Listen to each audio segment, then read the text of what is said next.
ചെയ്യുന്നത് കോടതി വിലക്കി. എറണാകുളം CJM കോടതിയാണ് വിലക്ക് ഏർപ്പെടുത്തിയത്.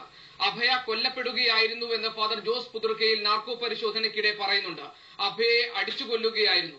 അഭയെ എന്ത് സാധനം കൊണ്ടാണ് അടിച്ചതെന്ന് ചോദിച്ചപ്പോൾ കോടാലി, കൂടം, ചുറ്റിക എന്നീ വാക്കുകളാണ് പുതുർക്കയിൽ ഉപയോഗിക്കുന്നത്. 2-3 പേർ ചേർന്നാണ് അഭയെ കിണറ്റിലിട്ടതെന്നും പുതുർക്കയിൽ പറയുന്നു. കേസുമായി ബന്ധപ്പെട്ട വാർത്തകൾക്ക് പ്രാധാന്യം നൽകുന്നതെന്ന് ചില മാധ്യമപ്രവർത്തകരോട് ബിഷപ്പ് ആവശ്യപ്പെട്ടതായും ജോസ് പുതുർക്കയിൽ CD-യിൽ വെളിപ്പെടുത്തുന്നുണ്ട്. വിവരങ്ങളുമായി ഞങ്ങളുടെ പ്രതിനിധി S. വിജയകുമാർ ലൈനുണ്ട്.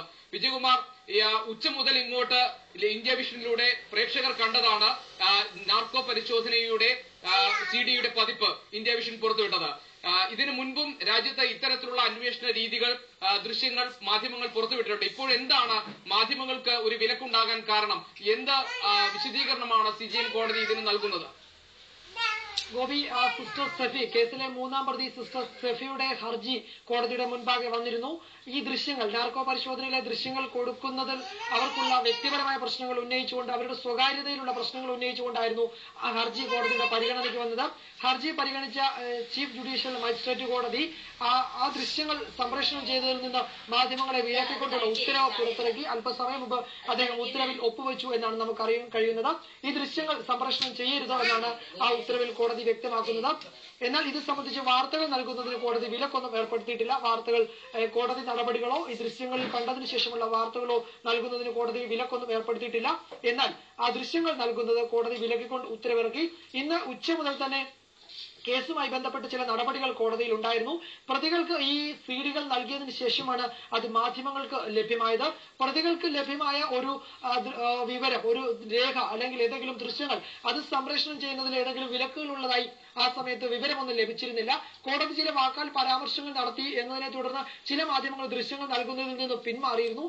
എന്നാൽ അക്കാര്യത്തിൽ നമുക്ക് ലഭിച്ച വ്യക്തമായ നിയമോപദേശം, കോടതിയുടെ റിട്ടൺ ഒരു രേഖാമൂലമുള്ള ഉത്തരവ് പുറത്തിറങ്ങുന്നത് വരെ ഈ ദൃശ്യങ്ങൾ നൽകുന്നതിന് നിയമപരമായ തടസ്സമൊന്നുമില്ല എന്ന് തന്നെയായിരുന്നു. അതനുസരിച്ച് നമ്മൾ ദൃശ്യങ്ങൾ സംപ്രേഷണം ചെയ്തു.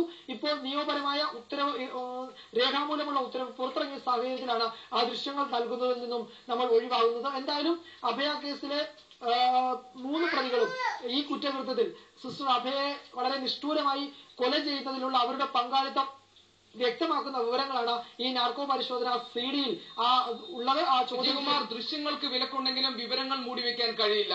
അഭയ കേസിലെ പ്രധാന പ്രതികളുടെ നാർക്കോ പരിശോധന റിപ്പോർട്ടിൽ നമുക്ക് വ്യക്തമാകുന്നത് അഭയ കൊല്ലപ്പെട്ടു എന്നാണ്. ഫാദർ ജോസ് പുതുർക്കയിൽ ഇതിനുള്ള വ്യക്തമായ സൂചനകൾ നൽകുന്നുണ്ട്. എന്തൊക്കെയാണത്? ഇക്കാര്യത്തിൽ 3 പ്രതികളുടെ നാർക്കോ പരിശോധന ദൃശ്യങ്ങൾ നമ്മൾ കാണുന്നതിൽ അതിൽ ഏറ്റവും കാര്യമായ രീതിയിൽ സംസാരിക്കുകയും ഏറ്റവും വ്യക്തമായി നമുക്ക് മനസ്സിലാവുകയും ചെയ്യുന്നത് ജോസ് പുതുർക്കയുടെ നാർക്കോ പരിശോധന ദൃശ്യങ്ങൾ തന്നെയാണ്. കൊലപാതകം സംബന്ധിച്ച് വളരെ വ്യക്തമായി അദ്ദേഹം ഈ നാർക്കോ പരിശോധനയ്ക്കിടെ ചോദ്യം ചോദിക്കുന്ന ആളിനോട് പറയുന്നുണ്ട്. അഭയെ കോടാലിയോ കൂടമോ പോലെയുള്ള എന്തോ ഒരു ആയുധം, ചുറ്റികയോ കൊണ്ട് അടിച്ചു കൊന്നു എന്നാണ് പറയുന്നത്. അതിനുശേഷം 3-4 പേര് കൂടി കിണറ്റിലേക്ക് എറിഞ്ഞു എന്ന് പറയുന്നു. ഇവിടേക്ക് അതിനുശേഷം ഇവർ കിണറ്റിലെ അഭയെ കൊണ്ടിട്ടതിന് ശേഷം മതിൽ ചാടി പുറത്തുപോയി എന്നാണ് ഈ പ്രതി പറയുന്നത്. അങ്ങനെ ഈ കേസുമായി ബന്ധപ്പെട്ട മുഴുവൻ കാര്യങ്ങളും 3 പ്രതികളെ വിശദമാക്കുന്നുണ്ട്. ആ സംഭവം നടന്ന ദിവസം ഇവർക്ക് അകത്തേക്ക്, ഈ 2 പുരോഹിതർക്ക് പയശ്ശന്ത് കോൺവെന്റിന്റെ അകത്തേക്ക് വാതിൽ തുറന്നു കൊടുത്തത്, അടുക്കളയുടെ വാതിൽ തുറന്നു കൊടുത്തത് താനായിരുന്നു എന്ന് സിസ്റ്റർ സെഫി പറയുന്നുണ്ട്. ഇവരെ ഇടയ്ക്കൊക്കെ കാണാറുണ്ടായിരുന്നു, ഇവരെ ഇടയ്ക്കൊക്കെ ഇവിടേക്ക് വിളിക്കാറുണ്ടായിരുന്നു എന്ന് പറയുന്നുണ്ട്. സിസ്റ്റർ സെഫിയുമായി ആത്മബന്ധമായിരുന്നുവെന്നും അവരുടെ ശരീരത്തിൽ താൻ സ്പർശിച്ചിട്ടുണ്ടെന്നും 2-ാം പ്രതി ജോസ് പുതുർക്കയിൽ സമ്മതിക്കുന്നുണ്ട്. അതുപോലെ തന്നെ ഈ 2 പേരുടെയും മൊഴികളുമായി പൊരുത്തപ്പെടുന്നത് തന്നെയാണ് തോമസ് കോട്ടു 1-ാം പ്രതിയുടെ മൊഴിയും. അങ്ങനെ 3 മൊഴികളും പരസ്പരം പൊരുത്തപ്പെടുന്നതാണ്, പരസ്പരം ചേർത്ത് വയ്ക്കാവുന്നതാണ് എന്നതാണ് ഇതിന്റെ ഏറ്റവും വലിയ പ്രത്യേകത. സാധാരണ അങ്ങനെ സംഭവിക്കാറില്ല എന്നാണ് നിയമവിദഗ്ധരും അതുപോലെ തന്നെ CBI ഉൾപ്പെടെയുള്ള ഏജൻസികളും പറയുന്നത്. സിസ്റ്റർ സെഫിക്ക് ഫാദർ തോമസ് M. കോട്ടൂരും അതുപോലെ തന്നെ ജോസ് പുതുർക്കയുമായി ഉണ്ടായിരുന്ന ബന്ധം ഏത് തരത്തിലുള്ളതാണ്? സിസ്റ്റർ സെഫി നാർക്കോ പരിശോധന ചോദ്യങ്ങളോട് എങ്ങനെയാണ് ഇത് സംബന്ധിച്ച് പ്രതികരിക്കുന്നത്? കാരണം അഭയ കേസിലെ ഏറ്റവും സുപ്രധാനമായ വിവരങ്ങൾ അടങ്ങുന്നതാണിത്. ഈ കേസിൽ ഒരു ഘട്ടത്തിൽ, ഈ ചോദ്യം ചെയ്യലിനിടെ ഒരു ഘട്ടത്തിൽ ചോദ്യം ചോദിക്കുന്നത് നാർക്കോ പരിശോധന നടത്തുമ്പോൾ സിസ്റ്റർ സെഫിയോട് മലയാളത്തിലാണ് ചോദിക്കുന്നത്. അതിൽ ചോദിക്കുന്നുണ്ട്, ഫാദർ തോമസും കോട്ടൂരും സിസ്റ്റർ സെഫിയും കൂടി നിൽക്കുന്നത് അഭയ കണ്ടിരുന്നോ എന്ന് ചോദിക്കുന്നു. ഈ ചോദ്യം 2 തവണ ചോദ്യകർത്താവ് ആവർത്തിക്കുന്നുണ്ട്. 2ാമത് തവണ പറയുന്നുണ്ട് തോമസും കോട്ടൂരും ഞാനും കൂടെ നിൽക്കുമ്പോൾ ഞാൻ അഭയെ കണ്ടു എന്നാണ് പറയുന്നത്. അതിനുശേഷമുള്ള ചോദ്യത്തോട് അവർ പ്രതികരിക്കുന്നത് അഭയുടെ തലയ്ക്ക് പിന്നിൽ കോടാലി കൊണ്ട് അടിച്ചു വീണ അഭയെ കൊണ്ട് കിണറ്റിലിട്ടു എന്നാണ് സിസ്റ്റർ സഫി പറയുന്നത്. ഈ ദൃശ്യങ്ങളിൽ ചില ഭാഗങ്ങൾ എഡിറ്റ് ചെയ്യപ്പെട്ടിട്ടുണ്ട് എന്നുള്ള കാര്യം നമുക്ക് ഉറപ്പാണ്. അത് നമുക്ക് ഈ ദൃശ്യങ്ങൾ കാണുമ്പോൾ തന്നെ മനസ്സിലാകും.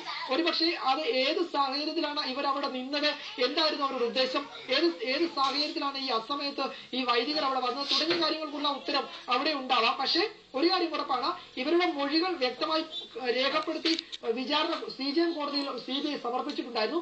ആ മൊഴിയിൽ ഇവരെ സംശയാസ്പദ സാഹചര്യത്തിൽ അഭയ താമസിക്കുന്ന പാഴ്സെന്റു കോൺവെന്റിന്റെ അടുക്കളയോട് ചേർന്നുള്ള ഒരു ഇടുങ്ങിയ മുറിയിൽ കണ്ടു, സിസ്റ്റർ അഭയ കണ്ടു, അത് അഭയുടെ കൊലപാതകത്തിൽ കലാശിച്ചു എന്ന് പറയുന്നുണ്ട്. ആ മൊഴി അപ്പാടെ ഈ പറയുന്ന നാർക്കോ ടേപ്പിൽ ഇല്ലെങ്കിൽ പോലും അതിനെ സാധൂകരിക്കുന്ന മൊഴികൾ തന്നെയാണ് 3 പ്രതികളും നൽകിയിട്ടുള്ളത്. നന്ദി വിജയകുമാർ വിശദാംശങ്ങൾ നൽകിയതിന്. അഭയ കേസിലെ നാർക്കോ പരിശോധന CD സംപ്രേഷണം ചെയ്തതിലൂടെ കടുത്ത മനുഷ്യാവകാശ ലംഘനമാണ് മാധ്യമങ്ങൾ നടത്തിയതെന്ന് കോട്ടയം അതിരൂപത പ്രതികരിച്ചു. ഒരു പ്രമാദമായ കേസ് കത്തിനിന്നപ്പോഴാണ് അഭയ കേസിൽ പ്രതികളെ അറസ്റ്റ് ചെയ്തത്. മറ്റൊരു പ്രമാദമായ കേസിൽ ഉന്നതൻ കുടുങ്ങും എന്നായപ്പോഴാണ് നാർക്കോ സീഡികൾ പുറത്തുവിടുന്നത്. ഇതിൽ ദുരൂഹതയുണ്ടെന്നും കോട്ടയം അതിരൂപത ആരോപിക്കുന്നു. മാധ്യമ സ്വാതന്ത്ര്യത്തെ